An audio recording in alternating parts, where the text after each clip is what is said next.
I was what I would call a born humanitarian. I don't like to see people suffer. I don't like to see cruelty, even to this day. Abortions have been legal for thousands of years. In the ancient times, to perform abortions, they would use herbal remedies, pressure on the abdomen, and also sharp objects. After that, abortions were still advertised and commonly performed. In the 1800s, there was a movement to use the banning of abortions as a way to engineer the racial makeup of the United States population. People who deemed Irish immigrants undesirable wanted to limit Anglo-Americans from terminating pregnancies. I feel like it's largely a religious thing, but I could be simplifying it, but I think that's been my experience, is that generally speaking, it's a religious perspective. The Christian religion, among others, were also very strictly against abortions and the use of birth control. This didn't stop women to try and get abortions or even give them. Women would kick or punch themselves in the stomach, throw themselves down the stairs, purposely get hypothermia or lie in hot baths, and of course use the famous coat hanger method to terminate their pregnancy. The coat hanger method is when the person shoves a wire coat hanger into their uterus in order to get the fetus to detach. From the documentary, Motherless, A Legacy of Loss from Illegal Abortion, Louis Gertzley, MD, said, "Anything that was metal and long and thin would be used." Back then, women were stereotyped for being overtaken by their feelings and were just meant to take care of the home, the children, and reproduce. The fight for more women's overall rights began in 1848, but it would be a little bit before their reproductive rights were properly addressed. Margaret Sanger, the founder of Planned Parenthood, was born in 1879. She opposed the Comstock Act of 1873, which prohibited education on birth control and contraceptive equipment to be transferred through the mail. By 1880, abortions were illegal in the U.S. unless it was necessary to save the life of the woman. Making abortions illegal made the only other way for women to get them was giving themselves abortions, which of course were unsafe. In 1910, Margaret Sanger was in Europe when Mary Dennett started the National Birth Control League. They wrote literature on birth control, were a part of conferences, and made sure there was no legislation stopping them. All of the NBCL actions were published in the Birth Control Review, a periodical started by Margaret Sanger. In 1912, Margaret Sanger wrote an autobiography about a woman who almost died by a self-induced abortion. This was what sparked the change in Margaret Sanger. So there's a number of things that are one after the other that really made you feel that you had to do something. In 1915, the birth control movement began with very familiar faces as leaders: Mary Dennett, Emma Goldman, and Margaret Sanger. Then, just a year later, in New York, the first birth control clinic was started by Margaret Sanger. Women got the information they needed. 9 days later, the clinic was shut down and Margaret Sanger was put in jail. So then what did she do? She got arrested and she started passing out birth control pamphlets in jail, right? Like, that's taking a stand, right? That is saying nothing is going to stop me in these efforts. They say, is that first of all, the primary function of sex in marriage is to beget children. Do you disagree with that? I disagree with it 100%. Your feeling is what then? My feeling is love and the attraction between men and women. In many cases, the very finest relationship has nothing to do with bearing a child. The conference was to take place at the Plaza Hotel in New York.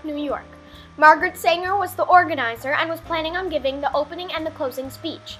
Many people were attending this 3-day conference focusing on the global birth control consequences. They were there to publicize birth control and to announce the formation of the American Birth Control League. This meeting was meant for different birth control advocates to come together and discuss what needs to happen for the future. We wouldn't be even as close to being an equal society as we are without Planned Parenthood, without sort of the Margaret Sanger not only created Planned Parenthood, but she was also the instigator behind the actual birth control pill in the 1960s, right? She was one of the leading women who fought for that and got the funding for it and persuaded a scientist to work on it. And where would we be without the birth control pill? I mean, there would be other forms of contraception, but not nearly something as universal and as easily used and as effective.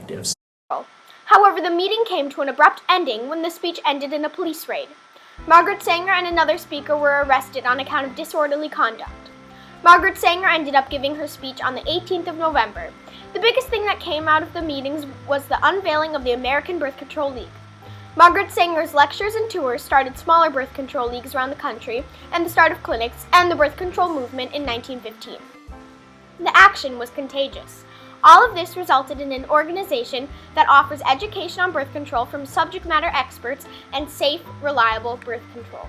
I mean, it was basically Margaret Sanger, our founder, kind of paved the way for the the modernity, if you will, of healthcare in this country by allowing women to have access to contraceptives 100 years ago.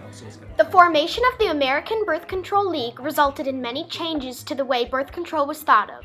On April 5, 1922, the American Birth Control League was already incorporated in the state of New York. They helped get birth control clinics started, organize conferences and meetings about birth control. The ABCL already had many advocators. Physicians, scientists, and New York socialites were all ABCL enthusiasts.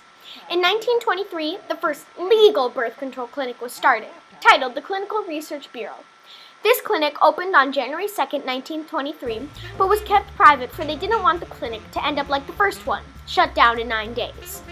What this clinic did for the next 11 months before it was released to the public in December of 23 was conduct research experiments to help others in the future.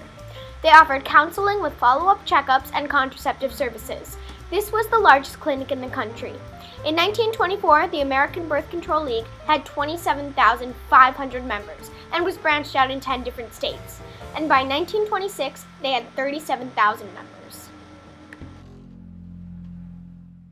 I think driving past them is hard. I think it's harder to walk past them or ride your bike past them because they can be, the things that they say to you would curl your hair. The things that they say, and I'm not a woman, right? The things that I can only imagine what they say to a young woman coming in. Margaret Sanger was the president of the American Birth Control League from 1921 to 1928 when she resigned because of a dispute with Eleanor Dwight Jones, who became president after Margaret Sanger left. Margaret Sanger then took full control of the Clinical Research Bureau and disconnected all legal ties with the American Birth Control League and changed its name to the Birth Control Clinical Research Bureau. Then, in 1932, while Eleanor Dwight Jones was still president, the American Birth Control League and the Birth Control Clinical Research Bureau merged together to be the Birth Control Federation of America. In 1942, they changed their name to Planned Parenthood Federation of America, which is what we still have today.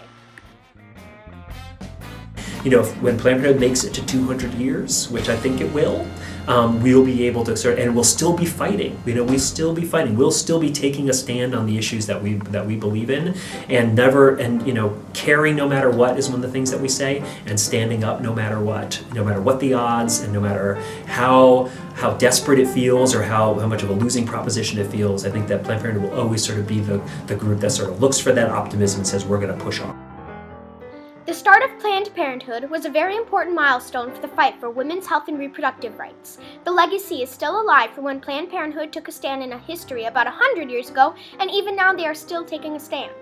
Roe v. Wade was a big deal for Planned Parenthood. This was a trial between Jane Roe, a single mother who was hoping to terminate a pregnancy, and Henry Wade, the Dallas district attorney. The case went on for 2 years, and Jane Roe eventually did have her child. In 1973, the U.S. Supreme Court made the decision stating that the legalization of abortion falls under the 14th Amendment. Although Jane Roe wasn't able to get an abortion, this case and what the Supreme Court decided allowed many other women the opportunity to get an abortion. The abortion rates have actually gone down after the Roe v. Wade case. In 1973, the abortion rates for women ages 15 through 44 were 16.3 out of 1,000, and in 2014 it was 14.6 out of 1,000. Cecil Richards, the president of Planned Parenthood from 2006 to present, said, "It shows we're finally doing a better job of helping women get access to birth control that's affordable and that's high quality." Planned Parenthood yearly approximately gives 270,000 Pap tests, 360,000 breast exams, prevents 579,000 fortuitous pregnancies, and about 2.5 million men and women visit Planned Parenthood yearly. Although this is all legal and it can happen in public instead of back alley clinics, Planned Parenthood is still fighting for what they believe in and taking a stand as history is being made. At the first American Birth Control Conference, Margaret Sanger founded the American Birth Control League. She led others to take a stand by protesting the lack of women's health and reproductive rights and going against the status quo. As a result, there was an increase of awareness, the formation of the ABCL, and clinics concerning women's reproductive rights that are still used today.